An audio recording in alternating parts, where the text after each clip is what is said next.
નમસ્કાર, હું પ્રવીણ હું અને તમે જે ટેક્સ ચૂકવીએ છીએ સરકારની તિજોરીમાં જાય છે એ સરકારની તિજોરીમાંથી રાજ્ય અને દેશનું સંચાલન ચાલે છે અને એ જ પૈસાથી કઈ રીતે બજેટ મેનેજ કરવું દર વર્ષે રાજ્ય સરકાર અને કેન્દ્ર સરકાર બજેટ મૂકે છે। એ બજેટ કહો કે પછી સુધારેલો અંદાજ કહો કે પછી સોશિયો ઇકોનોમિકલ સર્વે એટલે કે સામાજિક અને આર્થિક સર્વેક્ષણ। આ સામાજિક અને આર્થિક સર્વેક્ષણથી ખ્યાલ આવે કે સરકાર આપણે આપેલા ટેક્સના પૈસાનું કઈ રીતે વ્યવસ્થાપન કરે છે, આપણા માટે ઉપયોગ કરે છે તેનો અંદાજો આવે। મોટાભાગની સરકારોના કિસ્સામાં અને સ્થિતિ એવી હોય છે કે હેડલાઇન માટે અલગ આંકડો હોય છે અને જ્યારે સુધારેલો અંદાજ હોય છે આંકડો ઘટી જાય છે। એવા જ સવાલ વિપક્ષે ઉઠાવ્યા છે વર્તમાન સમયમાં ગુજરાત સરકાર પર કે સરકાર જાહેરાત જે કરે છે તેમની સામે અમલવારી કે જે ચૂકવણી કરે છે તે આંકડા તદ્દન અલગ છે, તે આંકડા ચાલી રહ્યા છે। ખેડૂતો સાથે સંકળાયેલો અને જોડાયેલો મુદ્દો છે અને આ ગુજરાતમાં ટીવી માધ્યમોમાં અઠવાડિયામાં ખેડૂતનો એક મુદ્દો ન હોય એવું તો ક્યાંથી બને? કેમ કે જેટલું મોટું બજેટ, જેટલો મોટો વ્યાપ, દેશ કૃષિ પ્રધાન છે અને તેમાં અલગ અલગ વિભાગોમાંથી જે ઉઠતા પ્રશ્નો અને સમસ્યાઓ છે સરકાર પણ એ મુદ્દે વાત કરે છે અને એ મુદ્દે નિવારણ લાવવાનો દાવો કરે છે। પરંતુ ટ્રેક્ટર સહાયથી માંડી, ટાર ફેન્સિંગથી માંડી, સોલાર સહાય માટેની ફેન્સિંગથી માંડી આ બધું જ છે, તેમાં જાહેરાત કેટલી છે અને ચૂકવણી કેટલી થઈ છે એ આંકડા જ્યારે સામે આવ્યા, જે સામાજિક આર્થિક સર્વેક્ષણ છે, તો પછી વિપક્ષને એ સવાલ કરવાનો મોકો મળી ગયો અને વિપક્ષે સવાલ કરવો જ જોઈએ જેમ મીડિયા માધ્યમો કરે છે અને સરકાર એનું વ્યવસ્થાપન કરે છે અને સારી બાબતો મીડિયા પણ વર્ણવે છે।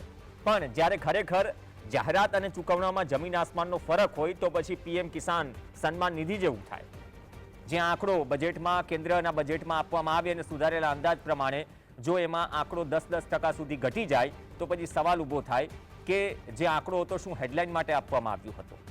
સવાલ ઘણા ઊભા થઈ રહ્યા છે કેમ કે છેલ્લા જો આપણે ખરીફ સિઝનની વાત કરીએ 3 વખત એવી પરિસ્થિતિઓ ઊભી થઈ કે જ્યારે પાક નુકસાનીની નોબત આવી, તેમાં અતિવૃષ્ટિ પણ હતી અને પાછોતરો વરસાદ પણ હતો અને પાછોતરા વરસાદનું સર્વેથી માંડી સહાય ચૂકવણી એ સવાલોના ઘેરામાં છે।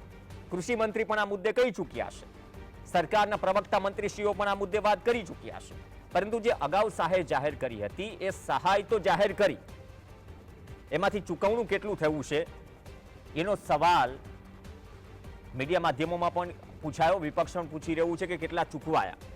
હવે ગઈકાલ પરમ દિવસથી 2 દિવસથી એ મુદ્દે ચર્ચામાં છે, જ્યારે પૂર્વ કોંગ્રેસી અર્જુનભાઈ મોઢવાડિયા જ્યારે ભાજપમાં જોડાયા અને ભાજપમાં જોડાયા પછી જ્યારે વિધાનસભાનું સત્ર એટેન્ડ કર્યું તો તેમને કહ્યું કે કમાન્ડ એન્ડ કંટ્રોલ રૂમ અને વેબ પોર્ટલથી એપ્લિકેશનથી માંડીને બધું જ ઉદ્ઘાટન થઈ ચૂક્યું છે, સારી બાબત છે, ટેકનોલોજીના યુગમાં ડિજિટલ આપણે થઈ રહ્યા છીએ।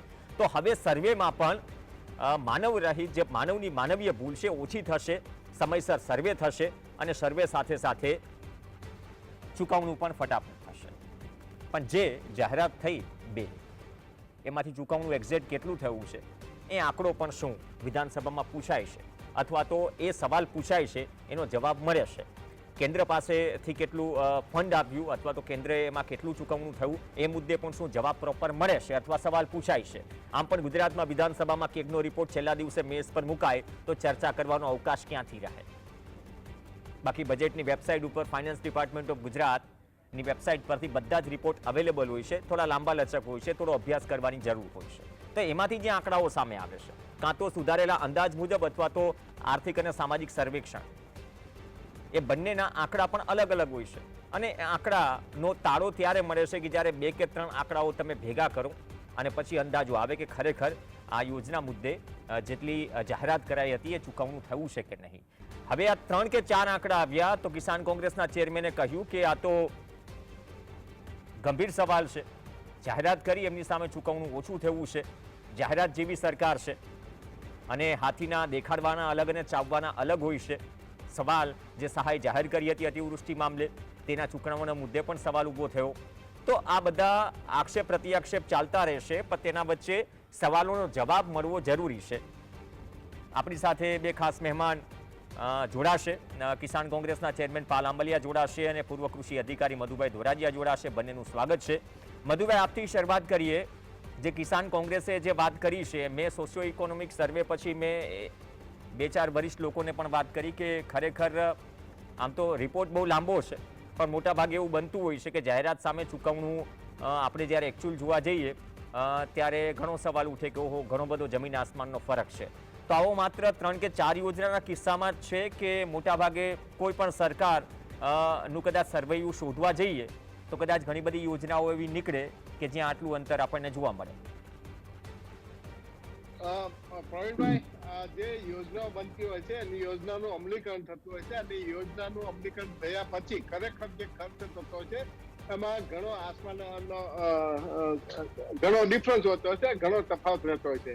કારણ કે જે યોજના નવી યોજના હોય છે તો નવી યોજનાના પહેલા તો જે એના ઠરાવ થતા છે, ઠરાવ કરવામાં ઘણી મુશ્કેલીઓ હોય છે અને મુશ્કેલી એ પાર કર્યા પછી જ્યારે ફિલ્ડ ઉપર જાય છે તે ફિલ્ડ ઉપર અમલીકરણ કરવામાં પણ ઘણી તકલીફો પડતી હોય છે અને અમલીકરણ કર્યા પછી ઘણી અરજીઓ છે એ અરજીઓ મેળવવામાં પણ જેને ખેડૂતો કે કોઈ પણ જનતા હોય તો જનતાને વાકેફ કરવામાં પણ ઘણો એનો સમય જતો હોય છે.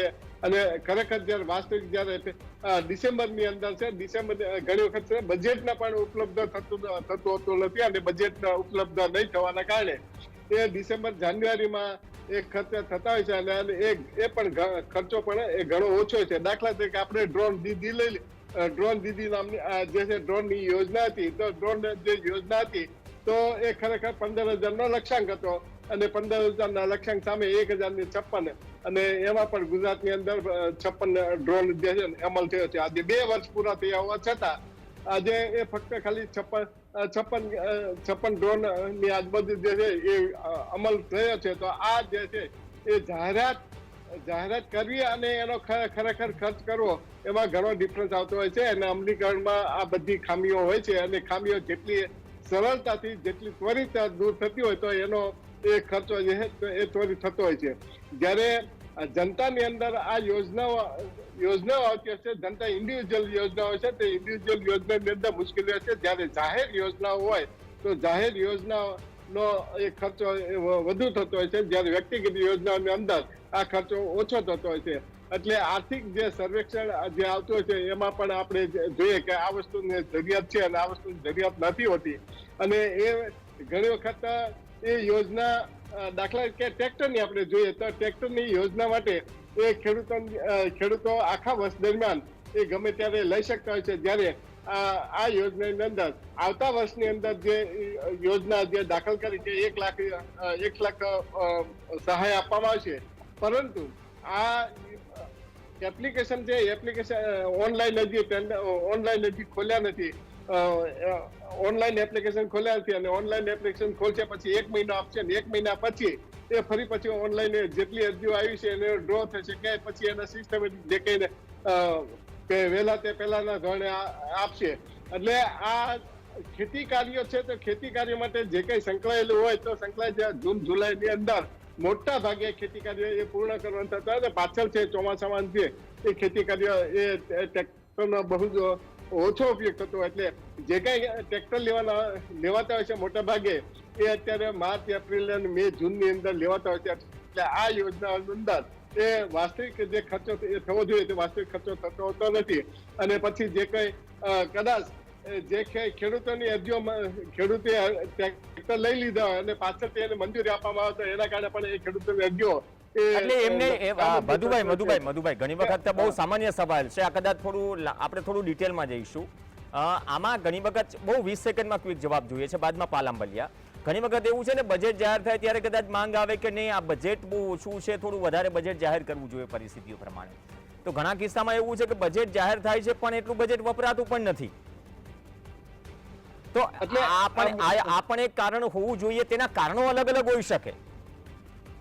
એટલે મૂળ તો આ જ કારણ છે કે જે બજેટ નહીં વપરાવાના કારણે છે, તે બજેટ નહીં વપરાવાનું કારણ મુખ્ય આ જ કારણ છે કે બજેટ એને એલોકેશન કર્યું છે પણ બજેટ મુજબ જે એલોકેશન મુજબ એને અરજી મેળવવામાં છે, અરજીને સિસ્ટમેટિક જે એની કાર્યવાહી કરવામાં છે એ લેટ થયેલો છે. જે જનતાની અંદર જાણકારી હોતી નથી એના હિસાબે આ બજેટ વપરાયેલું રહેતું હોય છે. ઘણી વખત બજેટ નહીં હોવાના કારણે પણ જે છે એ જાહેર કરી દીધી પણ બજેટની અંદર નાણાકીય વ્યવસ્થા ન થવાના કારણે પણ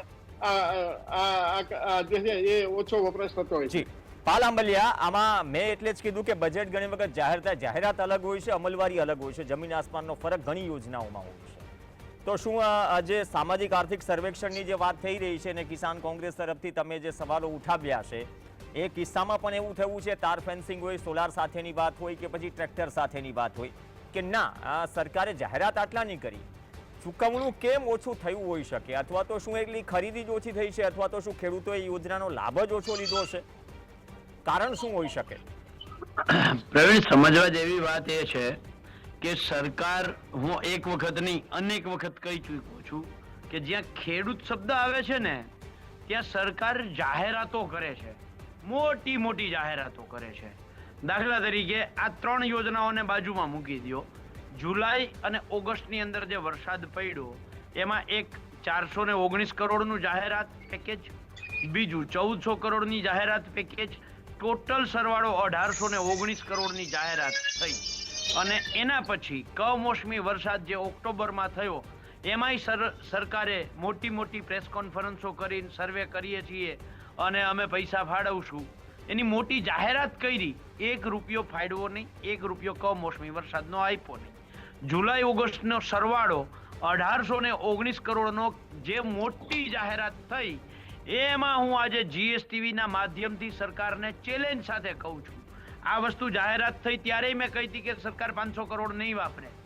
અત્યારે હું કહું છું કે એમાં 500 કરોડ નહીં વાપરાયો. સરકાર જાહેર કરે કે એમાં જુલાઈ અને ઓગસ્ટના 1819 કરોડ જે જાહેર કર્યા છે એમાંથી સરકારે ચૂકવા છે કેટલા? આ 3 યોજનાઓ છે, જે ટ્રેક્ટરની યોજના છે, સોલારની યોજના, સોલાર ફેન્સિંગની યોજના અને તાર ફેન્સિંગની યોજના છે, એ ત્રણેયનો સરવાળો તમે કરો તો 812 કરોડ થાય છે. એની સામે જે ચૂકવણું થયું છે એ માત્ર 97 કરોડ થાય છે. એનો અર્થ એવો કે 11%, કેટલું? 11% જાહેરાત જે સરકારે કરી હતી, જે શું કહેવાય, જે બજેટમાં જોગવાઈ કરી હતી એ 812 કરોડની સામે માત્ર 97 કરોડ એટલે કે 11%નું ચૂકવણું ખાલી થયું છે. એનો અર્થ એવો કે સરકાર 89% આમાં નિષ્ફળ ગઈ છે. અને પહેલી વખત નથી, કદાચ એક વખત ભૂલ થાય તો એમાંથી સરકારે શીખવું જોઈએ. પણ એની સામે વિપરીત હું તમને બીજી એક બાબત ગણાવું. દાખલા તરીકે રોડનો એક અંદાજ સરકારે કર્યો હોય કે આ રોડ 200 કરોડનો પ્રોજેક્ટ છે. દાખલા તરીકે પાલનપુર એની આસપાસનો રિંગ રોડ છે, જે નેશનલ હાઈવે માટેનો જે છે, એ 200 કરોડનો જે પ્રોજેક્ટ હતો એ 800 કરોડનો થઈ ગયો. ત્યાં કેમ 200 ના 800 થયા? દાખલા તરીકે દ્વારકા હાઈવે બનાવવાનો હતો તો એ 600 કરોડનો હોય તો એ 1600 કરોડનો થઈ જાય. ડેમ બનાવવાનો હોય તો એ 6000 કરોડનો હોય તો 60000 કરોડનો પ્રોજેક્ટ થઈ જાય. તો અહીંયા જે જોગવાઈ છે એ જોગવાઈ કરતા 100%, 200%, 300%, 500%, 1000% સુધીનો વધારો થઈ જાય. અને જ્યાં ખેડૂતની વાત આવે ત્યાં માત્ર અમલવારી છે એ માત્ર 10% થાય છે. એમ નહીં પાલભાઈ, હું એ જ કહું છું, આ યોજનાનો લાભ લેવાતો નથી લેવાતો, ઓછું ચૂકવણું થાય છે, એની પાછળનું કારણ શું છે? જેમ કે ટ્રેક્ટર અથવા તાર ફેન્સિંગની વાત આવી, ઘણી વખત ટબ અને બેરલની પણ વાત આવી હતી, સ્માર્ટફોનની પણ એક યોજના આવી હતી, પણ સામે પ્રક્રિયા જેટલી લેન્ધી હતી કે ભાઈ એના કરતા તો બજારમાંથી જઈને ખરીદી લો, એવું ખેડૂતોનું કહેવું હતું. તો જે ખરેખર અલોટ થાય છે બજેટ, તો પ્રક્રિયામાં ક્યાંય ખામી છે? આની પાછળનું કારણ શું? જો 11% જ ચૂકવણું થયું હોય અથવા તો અમલવારી થઈ હોય જે જોગવાઈ થઈ છે ટોટલ. પ્રવીણ, મારું એ જ કહેવાનું છે કે સરકારની દાનત કોરા ટોપરા જેવી થઈ ગઈ છે. ખેડૂતને આપવું કંઈ નથી, માત્ર જાહેરાતો કરી અને યશ મેળવવો છે કે અમે ખેડૂતોને એટલું આપીએ છીએ, એટલું આપીએ છીએ, એટલું આપીએ છીએ, એટલું આપીએ છીએ. એટલે જાહેરાત કરી દે છે, પછી સૂચના એવી રીતે આપવામાં આવે છે. એનું બીજું એક એક્ઝામ્પલ આપું. દાખલા તરીકે 2016નો કેન્દ્ર સરકારનો અછતગ્રસ્તનો મેન્યુઅલ છે. આ મેન્યુઅલ મુજબ સરકારે 30 ઓક્ટોબર સુધીમાં એ શું કહે, અતિવૃષ્ટિ હોય, કમોસમી વરસાદ હોય કે દુષ્કાળગ્રસ્તની પરિસ્થિતિ હોય એનો અહેવાલ દરેક જિલ્લાના ડીડીઓએ રાજ્ય સરકાર, કેન્દ્ર સરકારને મોકલવાનો હોય. છેલ્લા 5 વર્ષમાં આ 2016ના કેન્દ્ર સરકારના અછતગ્રસ્તના મેન્યુઅલની અમલ કરવાની મૌખિક સૂચના આપી દેવામાં આવી કે તમારે કરવાનો નથી. એનો અર્થ એવો કે એને અહેવાલ ના કર્યો. બીજું એક ઉદાહરણ, આ જે અતિવૃષ્ટિ થઈ, જે પેકેજ જાહેર થયું, એમાં સરકારે જાહેરાત કરી કે પિયત પાકો માટે 22000 ખેડૂતોને 1 હેક્ટરે મળશે. જ્યારે એની મૌખિક સૂચના પરિપત્ર થયો, લેખિત પરિપત્ર થયો કે એક પિયતે 22,000 ખેડૂતોને મળશે, એની મૌખિક સૂચના જિલ્લા ખેતીવાડી અધિકારીને ઉપરથી આવી. જિલ્લા ખેતીવાડી અધિકારીએ દરેક ગ્રામ સેવકને અને વીસીને સૂચના આપી કે પિયત પાકોનું તમારે ક્યાંય કરતા ક્યાંય રજીસ્ટ્રેશન જ નથી કરવાનું, માત્ર બિન પિયતનું જ કરવાનું છે. એનો અર્થ એવો કે જે 1800 કરોડ ચૂકવવાના હતા એમાંથી 900 કરોડ તો પિયત ને બિન પિયતનો ભેદ કાઢી અને સરકારે 900 કરોડ તો ઉડાડી દીધા. સમજાય છે વાત? ખેડૂતોને લેખિત અને સ્થિતિમાં બેઠેલા લોકોને ખુશ કરવા માટે, એને એવો એક મેસેજ દેવા માટે કે સરકાર ખેડૂતો માટે ખૂબ કામ કરે છે, આવો મેસેજ દેવા માટે મોટી જાહેરાતો થાય. બીજું ઉદાહરણ, દાખલા તરીકે જાન્યુઆરી 2023માં રાજ્ય સરકારના પ્રવક્તાશ્રીએ જાહેરાત કરી હતી કે જમીન માપણીની ભૂલો અમે 100 દિવસમાં સંપૂર્ણ નિકાલ કરી દઈશું. 100 દિવસની જગ્યાએ 2 વર્ષ વીતી ગયા, એનો અમલ થયો ખરો? એટલે સરકાર માત્ર જાહેરાતો કરે છે. જાહેરાત જીવી સરકાર, મેં એમને શબ્દ નથી વાપર્યો. આ સરકાર છે એ જાહેરાત જીવી સરકાર છે. ખેડૂતોને આપવું નથી, ખેડૂતોને પાયમાલ કેવી રીતે થાય એના માટેના પ્રયત્ન. એના સિવાયનો હજી એક મોટું એક્ઝામ્પલ આપું. 2019માં 31 ડિસેમ્બર 2020 સુધીમાં દિવસે વીજળી આપવાની યોજના માનનીય વિજયભાઈ રૂપાણી આપીને ગયા. એ સમયે એક વખત 3500 કરોડ, બીજી વખત 2500 કરોડની જાહેરાત, જોગવાઈ, ખર્ચ બધું જ થઈ ગયું.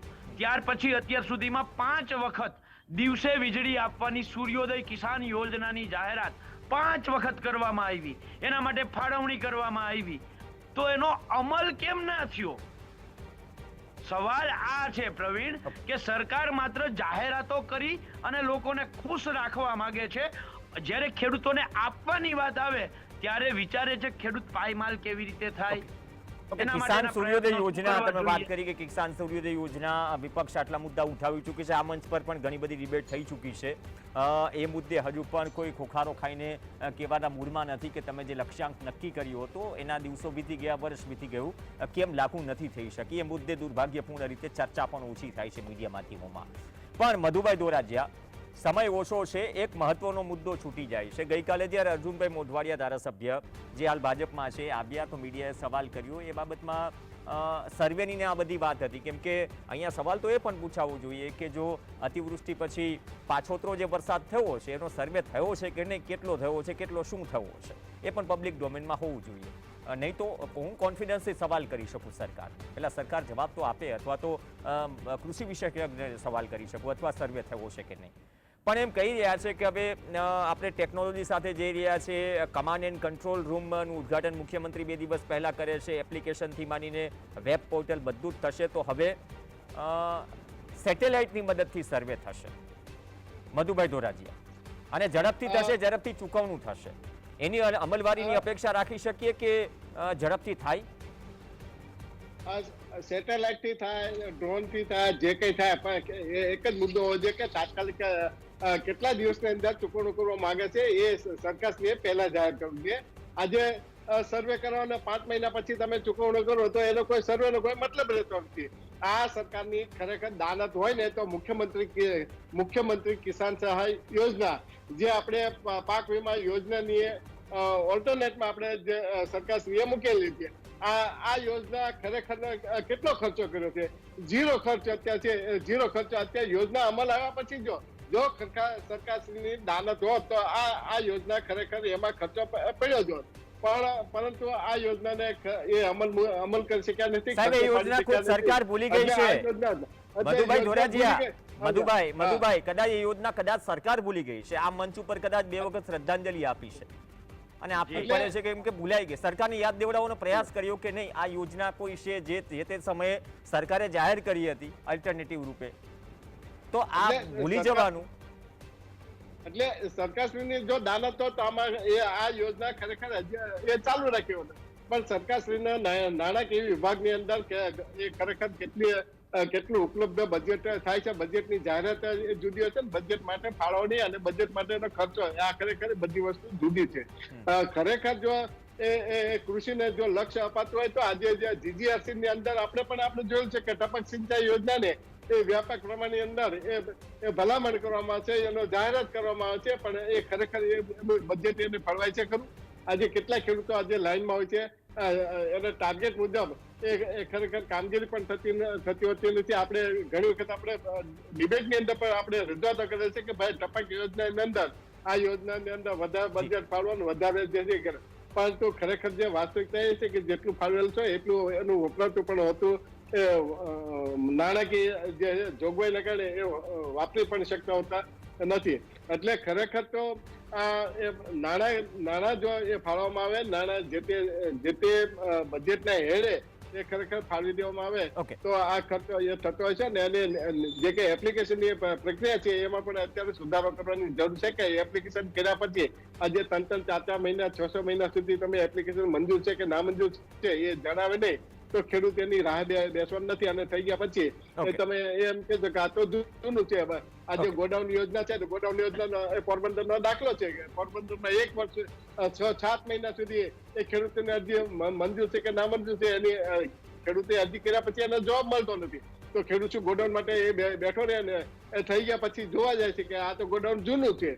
તો આ પ્રક્રિયા ખરેખર એ સુધારવાની જરૂર છે. જો ખરેખર ખેડૂતોની સેવા કરવાની દાનત હોય તો આ પ્રક્રિયા ખરેખર એ સુધારવાની જરૂર છે. ઓકે પાલભાઈ આંબલિયા, 1 મિનિટ જેટલો સમય છે. આ સર્વેથી માંડી જે સેટેલાઇટ સર્વેની વાત થાય છે, સારું પગલું ગણાવીને કદાચ પણ અમલવારી ફરીથી એક સવાલોમાં હશે કે નહીં, ભૂતકાળના ભૂલોમાંથી શીખીને કદાચ તેમાં થોડી ગતિશીલતા લાવવામાં આવે, માત્ર વાતમાં નહીં અમલવારીમાં પણ લાવવામાં આવે.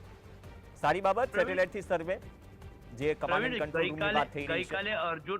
ગઈકાલે અર્જુનભાઈએ જે વાત કરી મેપિંગ વાળી અને સેટેલાઇટ દ્વારા પાક નુકસાનીનો સર્વે કરવાનો અંદાજ મેળવવાની જે વાત કરી, અર્જુનભાઈ પોતે કોંગ્રેસમાં હતા ત્યારે જમીન માપણીનો વિરોધ કરીને થાકી ગયા.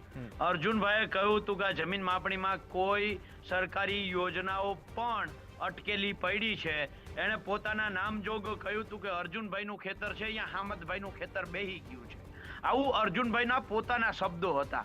હવે હું એ જ વાત અર્જુનભાઈને આજે જીએસટીવીના માધ્યમથી કહેવા માંગુ છું કે આ યોજના તમે જાહેરાત ભલે 2 દિવસ પહેલા કરી હોય, પણ ગઈ ખરીફ સિઝનમાં સરકારે પોતે આનાવારી નક્કી કરવા માટે આ જ પદ્ધતિથી દરેક વીસીઈ અને ગ્રામસેવકને જવાબદારી આપી હતી. અને વીસીઈ અને ગ્રામસેવક જ્યારે ઉપરથી એટલે કે ગાંધીનગરથી જે ગામના જે સર્વે નંબરો આપ્યા હતા ત્યાં ગયા તો ખબર પડી કે આ ખેતર તો પાલભાઈના નામે આવ્યું છે પણ ખેતર તો પ્રવીણભાઈનું છે. એટલે વીસીયુ એ શું કરે બિચારા, એને કહ્યું કઈ વાંધો નહીં, તો પ્રવીણભાઈનું ભલે આપણે ખેતર હોય પણ પાલભાઈના નામે સર્વે કરીને મોકલી દઈએ, જોજો સમજજો. એટલે જમીન માપણીની ભૂલ છે. મારું ખેતર તમારા નામે બેસી ગયું છે, ઉપરથી સર્વેનો આ નંબર આવે છે તમારો અને ખેતર માપવામાં આવે છે, ખેતરમાં પાક જોવામાં આવે છે મારો.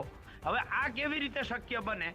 બીજું, આ જમીન માપણીની ભૂલના કારણે નેશનલ હાઈવેના પ્રોજેક્ટો અટકેલા પડ્યા છે. એમાં ખેતર કોકનું હોય અને નોટિસ કોકને જાય છે. જેટકો કંપની જે લાઈનો ઊભી કરે છે, આ લાઈનોમાં જે નોટિસ આપે છે ત્યાં ખેતર કોકનું હોય અને કોકને નોટિસ જાય છે. જમીન સંપાદનમાં જ્યાં હોય ત્યાં પણ આને આ પ્રશ્ન થાય છે. એટલે તમારે સેટેલાઇટના આધારે પાક નુકસાનીનો સર્વેની કામગીરી કરવી હોય તો પેલા જમીન માપણી તો સુધારવી જ પડે. એના વગર શક્ય જ નથી. અને જમીન માપણી તમે સુધારવામાં કોઈ વાતે તૈયાર નથી. 2 વર્ષ થયા જે ગાઈડલાઈન આપી હતી અથવા તો એક્સટેન્શન આપ્યું હતું કે ભૂલ સુધારણા કાર્યક્રમ કરીશું, પરંતુ આ 31 ડિસેમ્બર જે પૂર્ણ થઈ, 2 વર્ષ થયા, હજુ પણ સરકારના પ્રવક્તા મંત્રી કે સરકાર હવે એ મુદ્દે જવાબ ક્યારે આપશે એ પણ એક સવાલ છે. પણ જ્યાં સુધી જાહેરાત અને અમલવારીની વાત છે તો એ પણ ચોખ્ખું અને ચટ હોવું જોઈએ, કેમ કે જનતાના ટેક્સના પૈસેથી બજેટ બને છે અને જાહેરાત કે યોજનાઓ પણ થાય છે. અપેક્ષા રાખીએ કે હેડલાઇન માટે જાહેરાતનો આંકડો ન હોય અને જેટલો હેડલાઇન માટે જાહેરાતનો આંકડો હોય એટલો જ અમલવારી માટે પણ હોય, કેમ કે એ જ કદાચ પ્રાથમિકતા કોઈ પણ સરકારની હોઈ શકે, સરકારમાં કોઈ પણ હોય, પણ આર્થિક સામાજિક સર્વેક્ષણ જે ખુદ સરકાર કરાવે છે અને આર્થિક સામાજિક સર્વેક્ષણમાં અથવા કેગના રિપોર્ટમાં જો તેમાં જમીન આસમાનનો ફરક હોય તો સવાલ તો ઉઠે છે અને જવાબ પણ બને છે સરકાર તરફથી કે આમાં ચૂક ક્યાં રહી, કદાચ એ ચૂક સુધારે અને વધારે અમલવારી જે જોગવાઈ કરી છે તેની વધારે અમલવારી થાય, કેમ કે એ હેતુથી જ સરકાર જાહેરાત કરે છે. અપેક્ષા રાખીએ કે એવું થાય. ભૂતકાળમાં તો ઘણું થયું છે, ભવિષ્યમાં પણ થાય. ધન્યવાદ મધુભાઈ ધોરાજીયા, પાલભાઈ આંબલિયા ચર્ચામાં જોડાયા. આ સાથે ચર્ચામાં હાલ બસ આટલું જ. નમસ્કાર.